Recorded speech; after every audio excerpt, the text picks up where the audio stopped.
अस्सलाम वालेकुम स्टूडेंट्स। उम्मीद है आप सब खैरियत से हैं। फर्स्ट एफएससी का कोर्स हमने स्टार्ट किया फ़िज़िक्स का। और ये ज़्यादातर इसके जो टॉपिक्स हैं ये हमारे पास मर्दान बोर्ड से रिलेटेड हैं। लेकिन यही वाले टॉपिक्स अगर आप देखेंगे तो आपको फेडरल बोर्ड और आपको पंजाब बोर्ड के भी, फॉर एग्ज़ाम्पल पिंडी बोर्ड जो है और मलाकंड बोर्ड, जितने भी इस तरह के बोर्ड्स हैं उन सब में ये वाले टॉपिक्स इन बोर्ड से रिलेटेड जो हैं, तो उन सब बुक्स में आपको ये वाला टॉपिक मिलेंगे।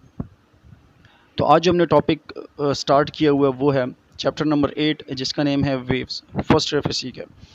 अब यहाँ पर चैप्टर नंबर 8 के बीच में हमने कुछ टॉपिक्स कर लिए हैं और कुछ टॉपिक मैं यहाँ पर स्किप कर रहा हूँ, क्योंकि ये जो टॉपिक्स मैं स्किप कर रहा हूँ ये टॉपिक पिछले जो चैप्टर्स हैं उसके बीच में कहीं ना कहीं इनका टच आया हुआ है, इस वजह से मैं टॉपिक स्किप कर रहा हूँ। तो पिछले टॉपिक्स में आप देख सकते हैं, पिछली जो चैप्टर आपका गुजरा था ऑसिलेशंस वाला, उसमें भी इन टॉपिक्स के बारे में थोड़ा बहुत जिक्र आया हुआ है और शॉर्ट टॉपिक्स इसकी इस वजह से स्किप करूँ।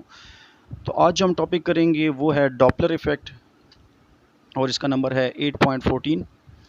तो डॉपलर इफ़ेक्ट को स्टार्ट करते हैं। डॉपलर इफ़ेक्ट क्या है, सबसे पहले डेफिनेशन देखते हैं।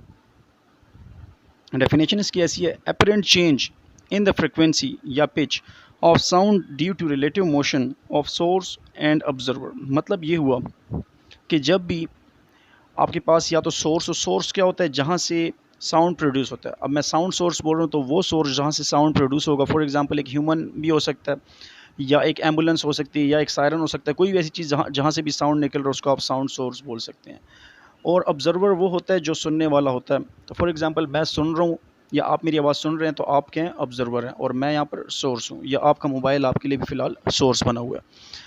अच्छा, तो यहाँ पर इसको अगर मैं एक्सप्लेन करूँ तो ऐसे एक्सप्लेन कर सकता हूँ कि जब भी आपके पास साउंड की फ्रिक्वेंसी में चेंज आए, किस वजह से चेंज आए, कि फॉर एग्जांपल आप एक जगह पर खड़े हुए हैं और वहाँ से एम्बुलेंस, दूर से एम्बुलेंस आपकी तरफ आ रही है, तो आपको कैसा महसूस होगा?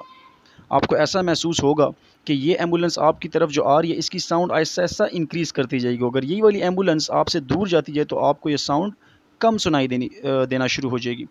और इसी के ऑपोजिट अगर हम केस ले लें कि एम्बुलेंस अपनी जगह पर ही खड़ी है, उसका सायरन ऑन है और आप उस एम्बुलेंस से दूर जाएं, तो आपको तब भी आवाज़ स्लो सुनाई देगी, ऐसा ऐसा स्लो होती जाएगी, और जिस तरह आप एम्बुलेंस के नज़दीक आएंगे तो आपको ये आवाज़ ज़्यादा सुनाई देती जाएगी। इसी इफ़ेक्ट को हम कहते हैं डॉपलर इफ़ेक्ट। फ्रिक्वेंसी में चेंज आ रहा साउंड की due to the motion of observer and listener, या आप वो बोल सकते हैं, सॉरी हाँ, लिसनर और सोर्स के हिसाब से बोल सकते हैं।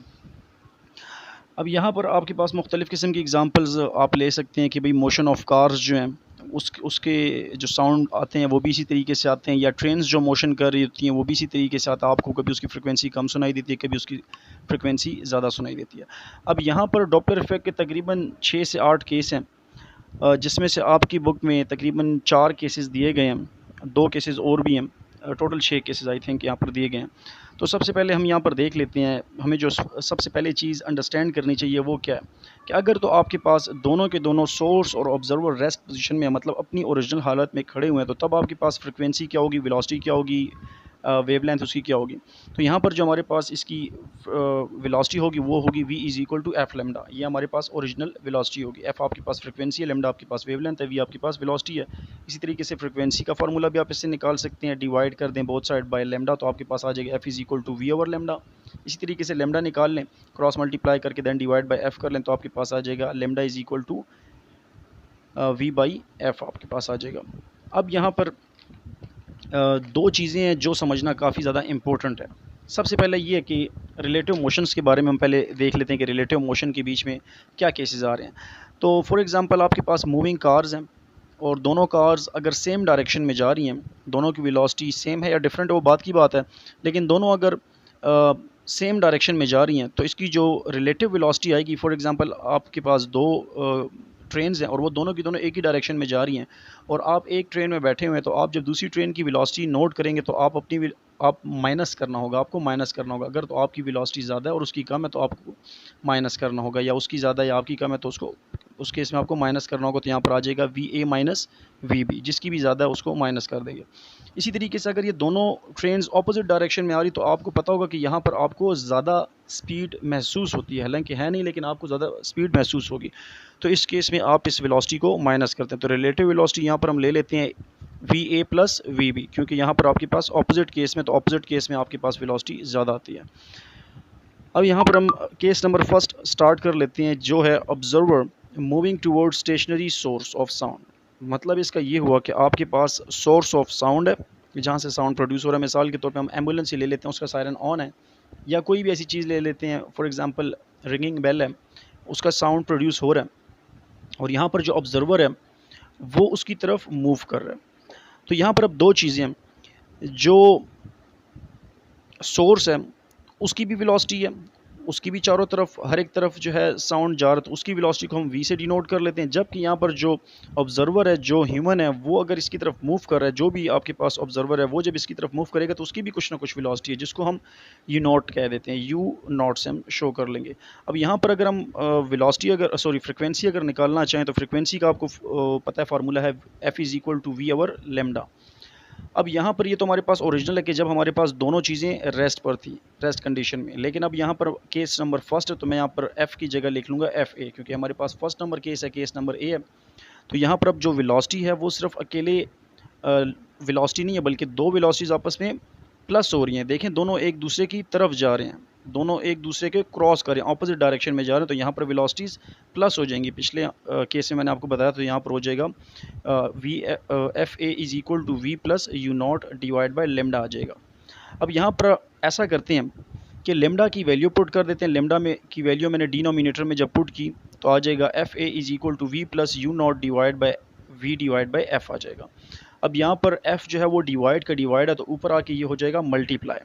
तो जब मल्टीप्लाई होगा, अब यहाँ पर आप देखें तो मैंने ब्रैकेट के बीच में एक वैल्यू लिखी हुई है। इस वैल्यू को अगर आप देखेंगे तो ये आपके पास है v प्लस वी नॉ U not divide by V, और ये आपके पास है एपरेंट फ्रिक्वेंसी है, ये आपके पास वो फ्रिक्वेंसी जो आपको सुनाई देगी, और आगे लिखा हुआ है f। तो यहाँ पर सिंपली मैं ये बता सकता हूँ, देखें ऊपर दो चीज़ें प्लस हो रही हैं और नीचे आपके पास छोटी वैल्यू, ऊपर बड़ी वैल्यू आएगी, नीचे छोटी वैल्यू। इसका मतलब ये हुआ कि आपके पास जो अभी फ्रिक्वेंसी आएगी वो पिछली वाली फ्रिक्वेंसी से ज़्यादा होगी। क्यों? क्योंकि दोनों एक दूसरे के नज़दीक आ रही हैं। तो यहाँ पर शॉर्टली मैं ये बता सकता हूँ कि F A is greater than F. जो हमारे पास ओरिजिनल फ्रिक्वेंसी होगी वो कम होगी, और अब जो फ्रिक्वेंसी आ रही है यहाँ पर जब ये सोर्स इसकी तरफ मूव कर रहा है तो आपके पास यहाँ पर ज़्यादा हो जाएगी फ्रिक्वेंसी। केस नंबर सेकंड है observer moving away from stationary source. इसमें ऐसा है कि जो सोर्स है वो अभी भी अपनी जगह पर खड़ा हुआ है, लेकिन जो ऑब्जर्वर है वो इससे अवे जा रहा है, मतलब पीछे की तरफ जा रहा है। तो अब यहाँ पर हम देखते हैं कि क्या होता है। अब देखें यहाँ पर जो सोर्स है उसकी तो वेलोसिटी बाहर की तरफ जा रही है, लेकिन जो लिसनर है वो भी ऑपोजिट डायरेक्शन में जा रहा है। मतलब ये हुआ कि सोर्स की वेलोसिटी और जो लिसनर है या ऑब्जर्वर है उसकी वेलोसिटी दोनों की दोनों एक ही डायरेक्शन में जा रही हैं। तो अब यहाँ पर आपके पास वो जो केस है जिसमें दोनों वेलोसिटी जब एक ही डायरेक्शन में जाती है तो आपके पास माइनस आ जाता है। तो अब यहाँ पर इसको अप्लाई करते हैं, तो उसी फार्मूला में हम पुट कर लेते हैं। तो एफ बी अब यहाँ पर हम ले लेंगे, क्योंकि केस नंबर बी है, तो हमारे पास आ जाएगा F B is equal to V minus U not divide by lambda आ जाएगा, और लेमडा की वैल्यू अगेन हम यहाँ पर पुट कर देंगे, जो कि है वी बाई एफ। एफ हमारे पास ऊपर चला जाएगा क्योंकि डिवाइड का डिवाइड तो ऊपर मल्टीप्लाई हो जाएगा। अब ये जो ब्रैकेट में लिखी हुई वैल्यू ये आपके पास है रिलेटिव वेलोसिटी, ये आपके पास वो वेलोसिटी है जो आपको वो फ्रिक्वेंसी जो आपको सुनाई देगी। तो हम फाइनली ये बोल सकते हैं, और ये देखिए यहाँ आपके पास ऊपर जो नोमिनेटर है ये आपके पास स्मॉलर आ जाएगा क्योंकि माइनस हो रहा है, और नीचे आपके पास बड़ी वैल्यू आएगी तो ये आपके पास माइनस केस में आ जाएगा। इसका मतलब ये हुआ कि आपके पास यहाँ पर केस नंबर 2 में जो फ्रिक्वेंसी आएगी वो आपको कम फ्रिक्वेंसी आएगी as compare to initial one. तो हम यहाँ पर सिंपली ये बोल सकते हैं कि जब भी आपके पास ऑब्जर्वर दूर जा रहा हो लिसनर से तो आपके पास फ्रिक्वेंसी इनिशियल केस से कम आती है। यहाँ पर अब स्टार्ट कर लेते हैं केस नंबर सी, मतलब थर्ड नंबर केस, जिसका टाइटल है source is moving toward the stationary observer. मतलब ये हुआ कि आपके पास जो ऑब्जर्वर है वो अपनी जगह पर ही साकिन अपनी जगह पर रुका हुआ है, लेकिन जो सोर्स है वो अपनी जगह से मूव कर रहा है, और किस डायरेक्शन में मूव कर रहा है? टूवर्ड स्टेशनरी ऑब्जर्वर, इसकी तरफ आ रहा है। तो लाज़मी बात अब साउंड इंक्रीज़ होता जाएगा। ये हम आखिर में देखेंगे कि भाई आपके पास की जो फ्रिक्वेंसी है वो इंक्रीज़ हो रही है। कैसे इंक्रीज़ हो रही है देखते हैं। तो जब भी आपके पास सोर्स मूव करता है तो अब आप खुद सोचें कि जिस डायरेक्शन में मूव कर रहा है वहाँ पर उसकी जो वेव्स हैं, जो आपके पास उसकी वेवलेंथ है वो डिक्रीज़ होती जा रही हैं। पहले जो वेवलेंथ थी वो उसका साइज़, और अब जो न्यू वेवलेंथ आ रही है उसका साइज़ डिक्रीज़ हो रहा है टूवर्ड वाले केस में, और जो उसके पीछे वाली है उसमें आपके पास क्या हो रहा है? इंक्रीज़ होता जा रहा है। तो यहाँ पर आपके पास जो लेमडा सी आ जाएगा वो आपके पास आ रहा है, जो ओरिजिनल वेवलेंथ है उसमें से हम माइनस कर देंगे डेल लेमडा को। तो ये हमारे पास इक्वेशन नंबर फर्स्ट आप इससे लिख दें। इसी के बीच में हम वैल्यूज़ पुट करेंगे। अब यहाँ पर मैं बोलता हूँ कि लेमडा मेरे पास बराबर है वी ओवर एफ के। लेकिन यहाँ पर लेमडा सी लिखा तो हम यहाँ पर लिख लेंगे v divide by F C. इसकी जगह पर मैंने एफ सी लिख दिया, एफ की जगह इक्वल टू डालेंगे, आगे लेमडा लिखा है और लेमडा के लिए हम क्या लिख लेंगे, v ओवर एफ लिख लेंगे, माइनस डाला, डेल लेमडा लिखा है, लेमडा डेल लेमडा का मतलब ये कि जो चेंज इन वेवलेंथ आई है, और चेंज इन वेवलेंथ किस वजह से आई है, यहाँ पर जो वेलोसिटी उसकी जगह हम लिख लेंगे वेलोसिटी ऑफ सोर्स जो कि है us डिवाइड बाय f लिख लिया। अब यहाँ पर हम कर लेते हैं एलसीएम। एलसीएम लेने से हमारे पास आ रहा है v divide by F C is equal to v minus us divide by F. अब यहाँ पर कर लेते हैं क्रॉस मल्टीप्लिकेशन। क्रॉस मल्टीप्लिकेशन जब हम करेंगे तो हमारे पास आ जाएगा V F is equal to v minus us और साथ में मल्टीप्लाई हो रहा है एफ सी आपके पास वो न्यू फ्रिक्वेंसी है जो इस केस में आएगी। अब यहाँ पर हम दो चीज़ें करते हैं, एक चीज़ तो मैं ये कर लूँगा कि डिवाइड मैं कर लूँगा दोनों साइडों पर v माइनस us को। तो जब v माइनस us को मैंने दोनों साइडों पर डिवाइड किया तो मेरे पास कटिंग होगी लेफ्ट राइट हैंड साइड से और मेरे पास एफ सी अकेला बच गया। तो एफ सी अकेला जो बच गया उसको मैं लिख सकता हूँ F C is equal to V F divide by v minus us।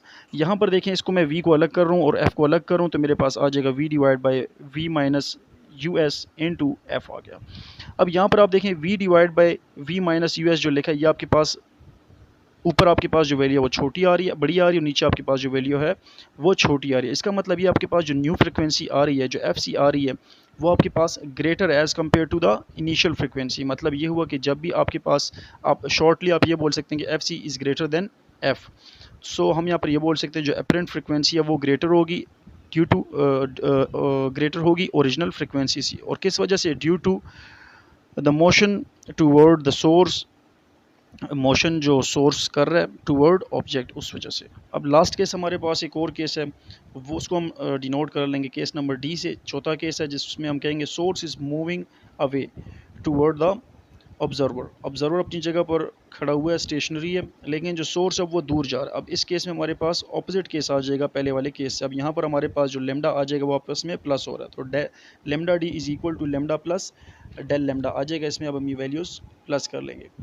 तो इस केस में जब हम वैल्यूज़ पुटिंग करेंगे तो हमारे पास आता है v divide by F D is equal to v divide by F आ जाएगा प्लस और us डिवाइड बाई एफ आ जाएगा। यहाँ पर अगेन हम एलसीएम ले लेंगे। एलसीएम लेने से हमारे पास आ जाता है v divide by F D equal to v plus us divide by F. यहाँ पे अब अगेन हम क्रॉस मल्टीप्लिकेशन करेंगे। क्रॉस मल्टीप्लिकेशन जब हमने की तो V F is equal to v plus us into F D आ जाएगा। अब यहाँ पर अगेन हम डिवाइड कर लेंगे v प्लस us से। पिछले केस में हमने v माइनस us से डिवाइड किया था, यहाँ पर हम डिवाइड कर लेंगे v प्लस us से। जब हमने डिवाइड किया तो हमारे पास जो न्यू वैल्यू आ गई वो आ गई F D is equal to V F divide by v plus us। अब यहाँ पर f को मैं सेपरेट कर लूँगा तो मेरे पास जो फ्रिक्वेंसी अलग हो रही, सॉरी जो वेलोसिटी अलग हो रही है वो है F D is equal to bracket है v divide by v plus us into F. अब यहाँ पर ऊपर जो वैल्यू है नोमिनेटर में v वो आपके पास छोटी है जबकि नीचे आपके पास बड़ी वैल्यू आ रही है। इसका मतलब ये है कि आपके पास यहाँ पर जो वैल्यू आएगी वो माइनस में आएगी या स्मॉल आएगी 1 से। तो इसका मतलब ये हुआ कि आपके पास जो एफ डी है वो स्मॉलर आ रहा है एफ से। सिमिलर शॉर्टली हम ये बोल सकते हैं कि F D is smaller than F. आपके पास जो न्यू फ्रिक्वेंसी आ रही है, जो अपरेंट फ्रिक्वेंसी आ रही है वो लेस देन है, उसकी आपको कम सुनाई देगी ओरिजिनल फ्रिक्वेंसी से। तो यहाँ तक आपके पास था डॉपलर इफ़ेक्ट और इसमें आपके पास ये डेली लाइफ में आपके पास ये केसेस काफ़ी ऑब्ज़र्व किए जाते हैं। जब भी आपके पास गाड़ी आपकी तरफ आती है तो आपको उसकी आवाज़ ऐसा तेज़ सुनाई देती है, जैसे वो गाड़ी आपसे दूर जाती है आपको उसकी आवाज़ कम सुनाई देती है। ट्रेन्स के साथ भी होता है, काफ़ी चीज़ें आपने इस तरह ऑब्ज़र्व की होंगी डेली लाइफ में। सो जो भी क्वेश्चन इस टॉपिक से रिलेटेड आप कमेंट में कर सकते हैं, डायरेक्ट भी आप कर सकते हैं। मेरा नंबर भी इसमें हैगा, मैंने लिंक में इसका अपना नंबर दे देना, व्हाट्सएप नंबर। आप वहाँ पर भी मुझे डायरेक्ट मैसेज कॉल कर सकते हैं। मैंने व्हाट्सएप ग्रुप भी बनाया हुआ है, उसका भी लिंक मैं यहाँ पर देता हूँ, आप उसमें भी ज्वाइन कर सकते हैं।